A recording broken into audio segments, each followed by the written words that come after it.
Me and the little guy decided to get around to putting up a video today. Here it is.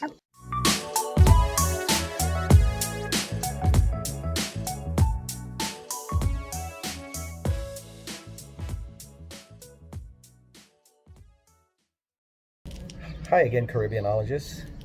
Back here with another video again. Thank you for tuning in, and thank you for subscribing to this page. Your support is greatly, greatly appreciated. Well, today I wanted to talk about a topic that has been floating around in my head for years now. And I've just been looking at some things over that time in regard to how it affects the Caribbean today. And those things I see played out, whether when I was growing up or even still to this very day. And I just figured it was time to just go ahead and have a conversation about it. Well, before I go any further, even though I did not have this in mind, I am going to mention this because this happens to be one of those legacies. And I think this particular legacy affects other things. But before I go any further, let me just disclaim this by saying Caribbean people nor black people have a monopoly on these things. There is no one particular Caribbean country or island that has a monopoly on these things either. You can find them in just about any society in the world.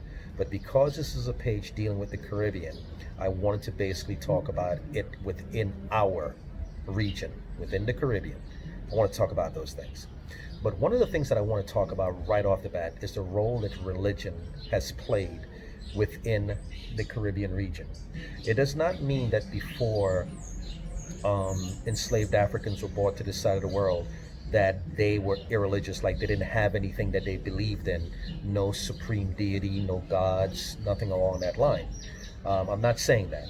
But in terms of how the Judeo-Christian ethic ended up in our societies and still very, very deeply ingrained in our society, you really cannot overlook the effects that it has had on our societies.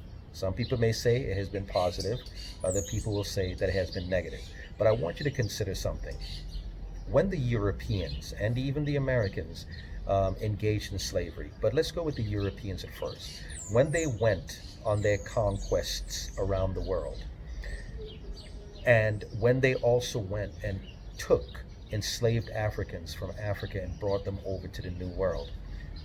The Arabs, of course, also did the same thing, the Muslim Arabs, but I'm talking about the Europeans and Christianity and so forth. When they brought it over on this side of the world, they more or less, either through a direct approach or just through the way that they shaped their societies, basically passed on their religion, primarily Christianity, and its various sects and various beliefs and various groups, onto their enslaved populations, or if you're talking about in the case of Africa, onto their colonized, the people that they colonized. They passed on their religious beliefs, mostly Christianity in some form or fashion. Now, what is interesting is that if we look at Europe today, Europe is still rather wealthy. Still, to this day, it's rather stable. Of course, it went through years of turmoil and so forth. Just bear with me there a second. Believe it or not, I caught a cramp in my bottom of my feet somewhere. It's weird. Anyway, Europe went through their turmoil. They went through their growing pains and so forth. But one of the things you do when you look at their countries today, especially Western Europe, which is the one that did most of the colonizing, of course, the British, the French, the Dutch, the Spanish. They did so much of their colonizing. But if you go to those countries today, a big chunk of their population consider themselves without religion. They might say they're spiritual. Lots of them will probably say that they have no belief in God.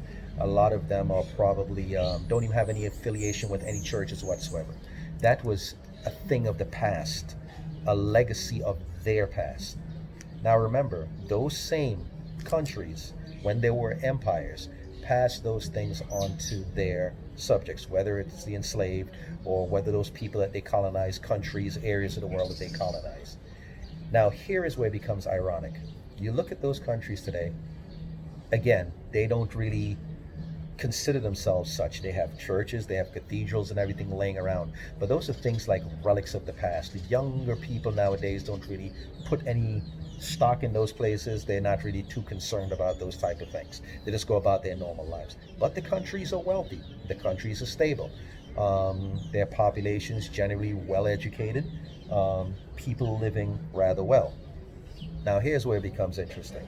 If you look at the countries that they colonized, that includes the Caribbean region, the places where they brought enslaved Africans, we are still neck deep in religion, in those religions. But look at our societies. Look at our societies. We have churches practically in every single corner. But look at our societies. Some of them are impoverished. Some of them filled with every social ill you can think of. We have a lot of social problems, whether it be in Latin America or whether it be in the Caribbean or whether it be in Black America. We have all sorts of social issues going on. But yet, we believe in God. Yet we have strong, strong beliefs in God. Yet we have churches practically in every corner. We have, I'm sure all of us, whether or not we're religious at this very moment as younger people, I'm sure we all know of a grandmother or a grandfather or parents who are very, very, very deep into church and brought you up in the same type of thing. Now, I'm not knocking church per se, and I'm not knocking religion per se, because there are some positives that you can find in it. But my thing is, you have Europe, which has abandoned basically Christianity, the religion they used to basically run around the world and conquer it, but yet they're wealthy, yet they're stable. Look at the countries that they colonized. Look at our situation, but yet we have a church in every corner. Yet we have a grandmother who's always praying for us. That should tell you something right there. That our social ills are something that religion really can't fix. There's got to be some other fixes going on. Now that I've gotten that out of the way, let me lead to the other things. Legacies that slavery left behind. And I can't think of one positive one. But here are some negatives that I had in mind. One of them is, I want to say, child abuse. And when I say abuse, there are different types of abuses, and I guess I should just say abuses, and then I could break it down. One of them is child abuse. I think we all know. I think we all are aware. I think we're all familiar, if you're from the Caribbean, whether you experience or not, you know of someone, if it's not yourself, that went through what you would look back now and consider to be abuses by your parents. And when I think of that, people might say, hey, what's the big deal? That's how we do it in the Caribbean. That's how we do it in the Black community. We whoop our children's ass. And I hear it all the time. Not only have I heard that, I have heard people talking about the beatings they receive like it's some sort of a badge of honor. You know, oh yes, my grandmother or my mother used to break a stick over my back. Oh yeah, my father used to hit me upside my head. Oh yeah, my grandmother used to throw anything she could find after me. My mother used to do this. And look, I turned out okay. That's usually the line that they come with at the end. I turned out okay. And of course, it comes out even more when we look at videos nowadays with young children, whether, you know, especially young Black children or even young white children, carrying on and terrorizing the place and really just disrespectful. And we look back and it's like, I couldn't do that in my day because my mother would have thrown a broom after me. You know, I would have been hauled out of school and punched and so forth. And we kind of contrast it by that and think that our way of being brought up, because we look at ourselves as being more conservative, we tend to be more respectful, and we figure it had a lot to do with the fear of punishment that we received. And I'm talking about physical punishment that we receive from our elders, whether it's our parents or our grandparents or other people in the neighborhood. And we look at that and we say, hey, look at how I turned out. But I'm going to get back to that. What I wanted to point out was the fact that every time I saw growing up, or even me who experience it here and there, where you watch a person, a parent, a grandparent, like holding a child and just wailing on them, like just swinging. That always used to get to me, even as a young child. Like, why do you have to go like that? If I can quote a lot of my younger friends today, they were like doing the most when it came to punishing you. Like, it's one thing if they took a belt and they popped you in the behind, or tell you to open your hand and they're slapping your hand for some things that you've done wrong. That's one thing. But I've seen situations where I've seen a mother throwing hot water on her child because she told him to bring some cold water. He brought some hot water. She was cleaning some fish. She took the hot water and just threw it on him. I've seen where there have been, I saw a recent video of a woman. Apparently, she's from the Caribbean. This video is already, oh, okay, I thought it was much further. But anyway, she is on there and she's going at her daughter. The daughter looked like she was about 13 years old, maybe 14. And the daughter is on the ground, crouched down like this. And her mother is above her with two frying pans, hitting her against her elbow, against her wrist, on her head, on her shoulder, just banging on her. Now, apparently, the young girl did something wrong, perhaps in school. I'm sure it was one of the old fashioned, probably nowadays, probably caught in camera doing something, or was messing around with some boy. And the mother just wanted to make sure that her daughter was not going to go down the wrong path. And the way she decided to handle it was to clobber her child with frying pans. I'm not saying this is the case with most of us that has happened in the Caribbean. I'm not trying to make it sound like all of our parents are crazy, all of our grandparents went that far. But it was one of those situations. And when I see it, and I saw the little girl with her head down like this, and her grandmother her mother just beating on her, all I could picture in my mind is watching a slave master over an enslaved person, just whipping them, just beating them. And when I think about that, I always think that when a person is doing that, they're trying to beat their will into you. They're trying to get you to comply, they're trying to get you to obey, and they're trying to get you to fear them.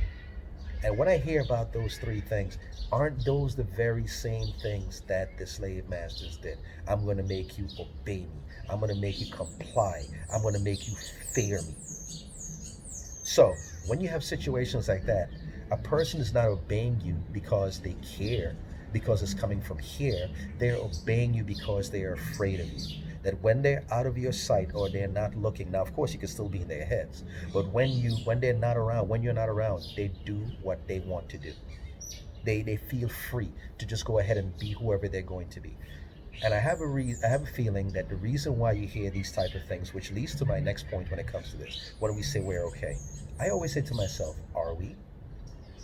Do we really believe we're okay? Check this out.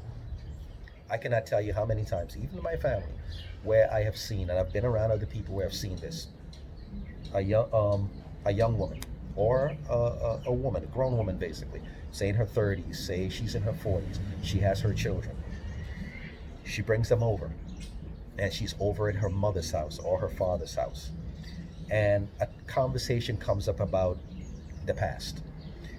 And you will hear maybe the daughter will say something like, "Oh, I remember when you used to beat me with so and so."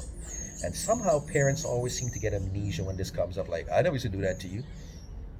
And you think about it and you sort of realize like they just seem to just forget there was a point in time when they actually used to do certain things to you that would be considered abusive today. I know of people, females, who've had pepper rubbed in their vaginas. I've had, I've known of stories where children were forced to kneel on gravel with books in their hands because they weren't doing their homework. I've heard so many different things. But when these things are brought up at the family dinner, all of a sudden, you start to hear the tension. You could hear the pain that's still there. That's now this woman may have all the respect for her parents, grew up uh, respectful to to people around her, pleasant, have good manners, didn't go out and rob a freight train, went to college, did all these things. But when you listen to them talk, you can usually hear that pain seeping out about what was done to them. Not only is that one issue, but I'm going to lead to another issue. Well, I should point it out right now. One of the things that goes on also a lot of times are situations where mothers covered for their husbands or their brothers or whatever, uncles who took advantage of their daughters and didn't say anything. Say, don't, oh, we don't want this to get out in the community. All that pain is just down there, and given the right opportunity, it flies out, and it causes a lot of embarrassment sometimes. So you have those situations where that happens, and I call it basically child abuse. That's me. I'm going to call it that. I do know that there are ways you can go ahead and you can discipline your children, especially when they're much younger. But I think after a while, you start to speak to their intellect. It's one thing if you have your little toddler touching something, it's like, no, don't touch that. Leave that alone. So they can understand that doing this is going to get you in trouble. Now, when they get older, some people figure, you're my child, I am going to straighten you out. You hear things like, well, I'm going to do it because I don't want the cops to do it. So I'm going to basically murder you. I'm going to abuse you. I'm going to beat the hell out of you because I don't want the cops to do the same thing to you. All right. That's the way they want to look at it. But again, I think a lot of these people are actually broken. They grow up, they become cold and distant. They don't know how to have a relationship. So when they do have a relationship with someone, you could almost see it there inside of them. They know that they grew up following a straight and narrow line through abuse, through fear. And they try to do the very same thing to their children, or sometimes they try to do the very same thing to their spouses, their lovers, their boyfriend, their girlfriend.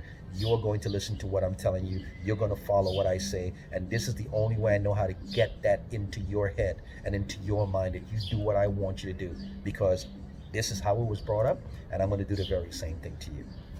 That's one. Which leads to the next thing: domestic abuse. Again, it's this whole thing about we during slavery we were dehumanized. Um, our men were used to basically breed off our women so that slave masters didn't have to go all the way back to Africa to get some more enslaved Africans. They can just breed a whole plantation full of enslaved people right there, then and there. So the men were just basically used to just go ahead and do whatever they wanted to do to women. Of course, we had the slave masters who were also coming over and doing their nonsense. But I think when it came down to the way we value our women, or we valued our women back then, they were just basically, you know, sperm receptacles. That's basically all it was. And we men were just basically sperm donors. I am not saying that there weren't families, or there weren't families that were created during that time, and that there weren't men that loved their women, women that loved their husbands or their men. I'm not saying that was not the case. But that was something that I also figured that was handed down through the legacy of slavery. This does not mean that in Africa you didn't have their problems over there also prior to slavery, like as if we had perfect societies over there. I'm not saying that.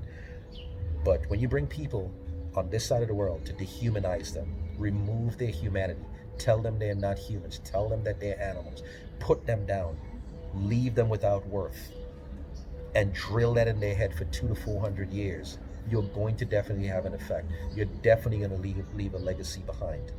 And I have a feeling that this was done extensively to this very point, to this very day, that we still struggle with these matters. The last thing that I was going to mention is colorism.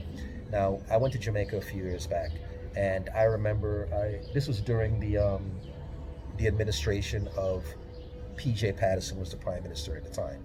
And I happened to be in a home with someone who did not care for him or who did not vote for him. He came on the television, and I remember the person saying, "But look how I'm black and ugly." And it struck me that black and ugly were used in the same sentence. And I'm thinking to myself, that's interesting. Black and ugly used in the same sentence. That if you're black, you're ugly. And most likely if you're ugly, it's because you're black. That was not the first time I heard it. I heard it again there. And I think I've heard it in some other country. But it's association with if you're dark, you're ugly. Where did we get that from? Where did we get that from? That's another legacy that I think has been passed down. And it has caused its share of problems in African societies and also here in the United States and also in the Caribbean where I'm from, where you have this mulatto strata that looks down like, hey, we know we're probably not as good as the white folk up there, but at least we're not like you guys down there who are darker and blacker than we are. And it has caused all sorts of problems in the Caribbean. Again, these are just some things I was mentioning because it looks like my video is about to come to an end here. At least it's going to cut me off. So I just want to just basically point these things out. You can go down in the comments and talk about this some more. I could have said some more, but I'm going to cut this video off for right now. I'll probably talk about it or elaborate on it in the future. But for right now, I have to bring this video to an end before he cuts me off. Anyway, Caribbeanologists, thank you so much for tuning in. I did miss a lot of things that I wanted to say, again, because I'm up against a time restraint right now. But thank you so much. Go ahead. If you haven't subscribed to the channel, please go ahead and subscribe. You can go ahead and feel free to comment down in the comment section. You can go ahead and share, and you can even dislike if you want to. But if you're going to dislike, please come into the comment section and explain to me what's going on. Again, there's still a lot. There were a lot of other variables here that I did not mention. Okay, but I'm just letting you guys know. Anyway, thanks for tuning in. This is Caribbeanology. You guys enjoy. Until the next video.